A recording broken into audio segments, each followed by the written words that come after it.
It's a song.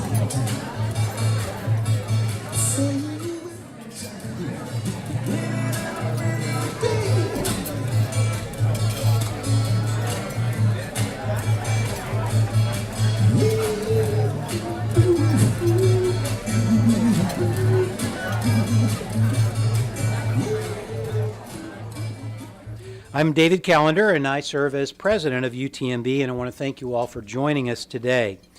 The theme of today's celebration is excellence in servant leadership, a quality that Dr. King so eloquently personified as a servant leader of the civil rights movement. At UTMB, we strive for excellence in servant leadership every day in all of our mission and support areas, whether we're working in the classroom, in the research lab, at the patient's bedside, or within other areas of UTMB or out in our communities. By promoting diversity, inclusion, civic engagement, and service to all, we, as a group, our students, faculty, and staff, strengthen our ability to advance our mission to improve the health of the people of Texas and beyond. Good afternoon, everyone. My name is Adiola Oduwale, and I serve as the Director for Diversity and Inclusion at the institution. As Dr. Callender mentioned, Dr. King's contributions to advancing civil rights and equality are steeped in a commitment to servant leadership. As you all know, Dr. King worked tirelessly and selflessly to advance civil rights and fight back against obstacles of discrimination as well as hatred. I'm very thankful that this legacy is what has led this institution to not only recognize the holiday on January 19th, but to also honor the achievements and the contributions of our faculty, our students, and our staff who exemplify those same exact attributes. Our third place winner is Marion Hoover.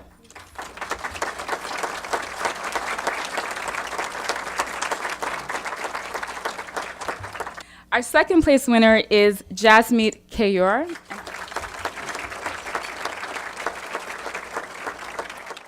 And now for our first place winner, Paige Animadu.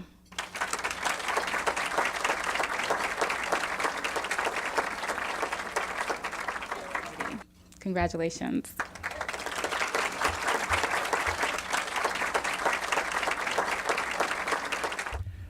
Kelton was born in Galveston on August 3rd, 1943, and graduated from Central High School in 1961.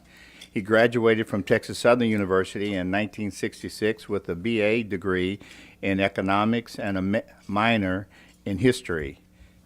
Now, one of my very first speaking engagements here in Galveston, after the lunch counters were desegregated, was at a church. And I spent this long time writing my speech and forgot the speech. I learned a very important skill that I didn't even know I had. I recalled most of what I had written. Well, I find myself in almost a similar situation today. I wrote my speech, and when I printed it out, I realized there's no way on earth I'm going to be able to see the small print. So I will give you a little bit of what I can remember, if you will bear with me. I want to express my sincere honor and appreciation for being invited here today. I want to share with you something that I am sure you may or may not know. But the first hamburger, the first meal, was served almost on your campus. It was at the University drugstore here in Galveston, down the street. We walked in. To know all the details, you'll have to buy my book, which I had planned to have it here today, but I'm not going to have it until in March, so it'll be available. I'll make sure that ample copies are around for you to get it. But the first hamburger, when we walked in, because you might think all of the activity took place downtown, but it did not. Our objective was to see that ultimately all of the eating places were integrated. And I think this is a much better looking room, seeing black, brown, white, and others here today This is what America means.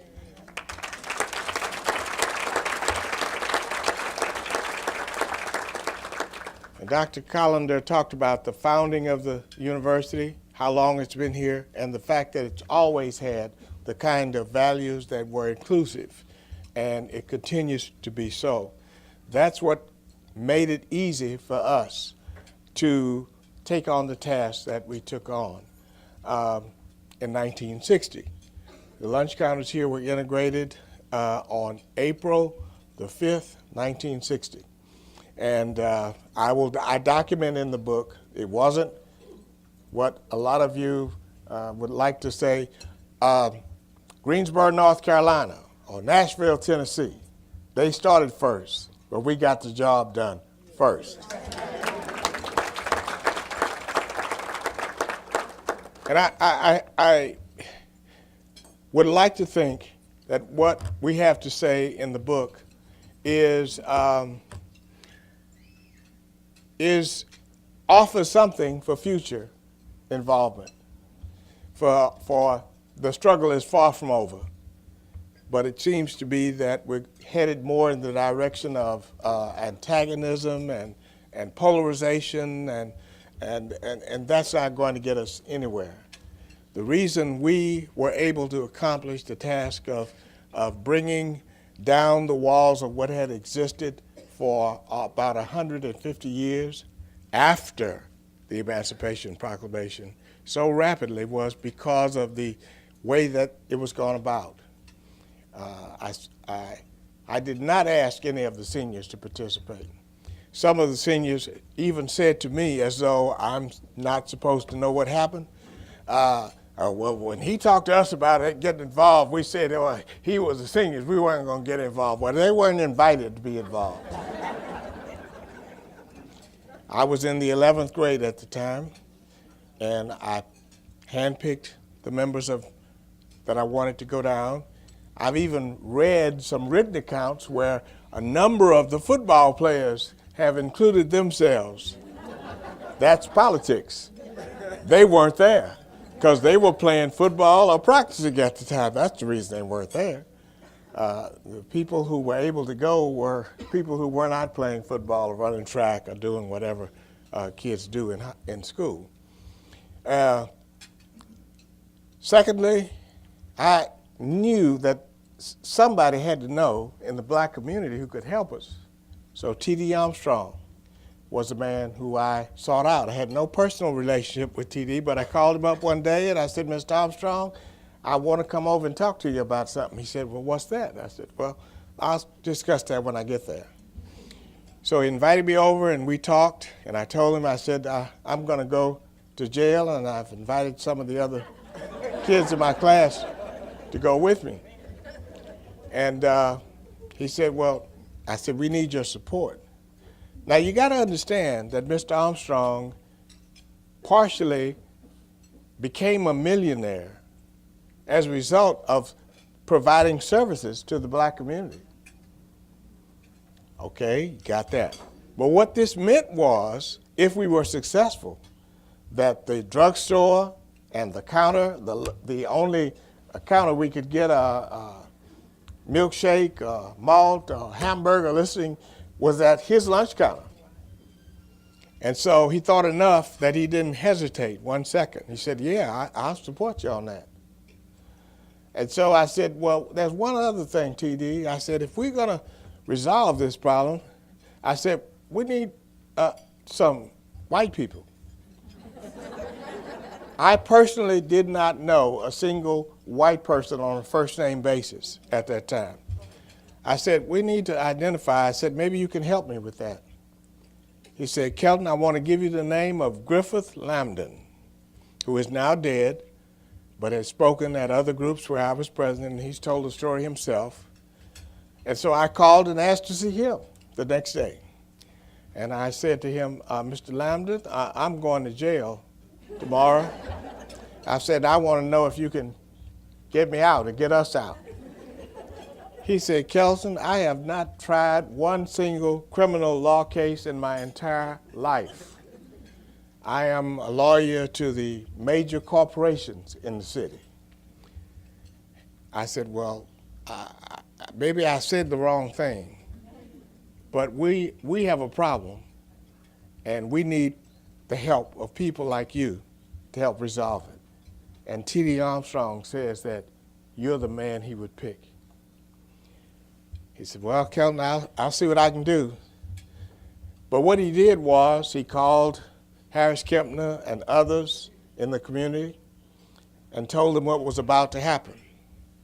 The first thing he did was to arrange for a police escort to be with us at all times.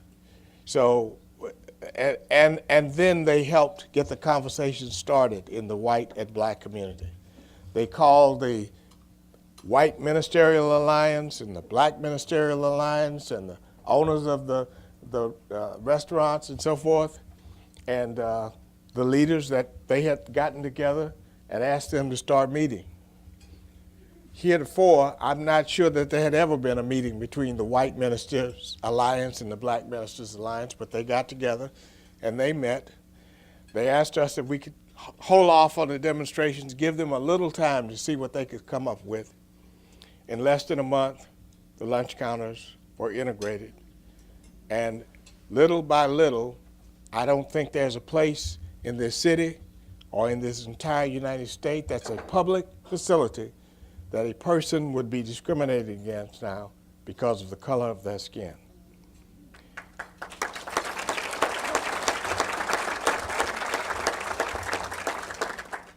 It is a great honor and privilege to invite my good friend, Galveston Mayor Pro Tem, Terrellyn Talton, to present a city proclamation. Thank you.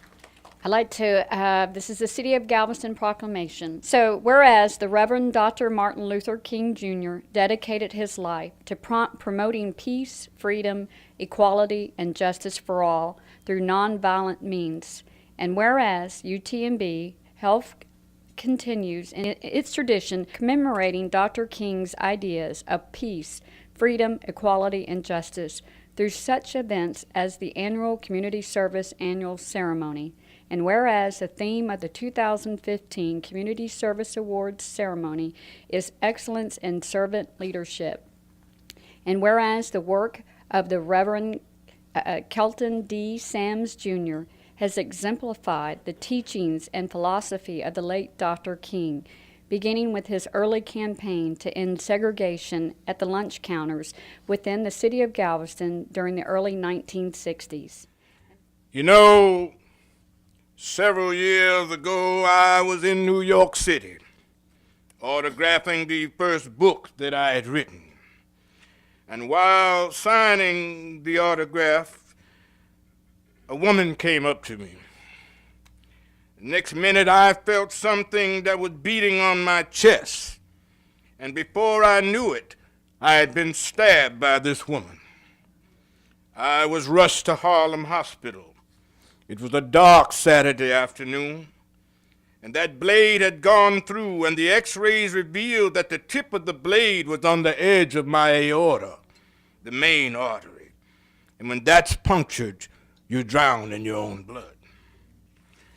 It came out in the New York Times the next morning that if I had merely sneezed, I would have died. I was born by the river in a little town,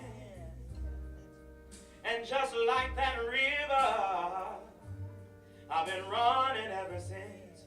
It's been a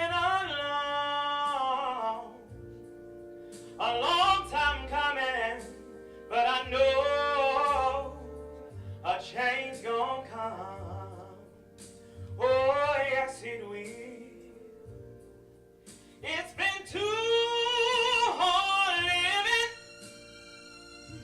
but I'm afraid to die, 'cause I don't know what's out there beyond the sky. It's been a long time coming, but I know a change gonna come. Oh, yes, it will.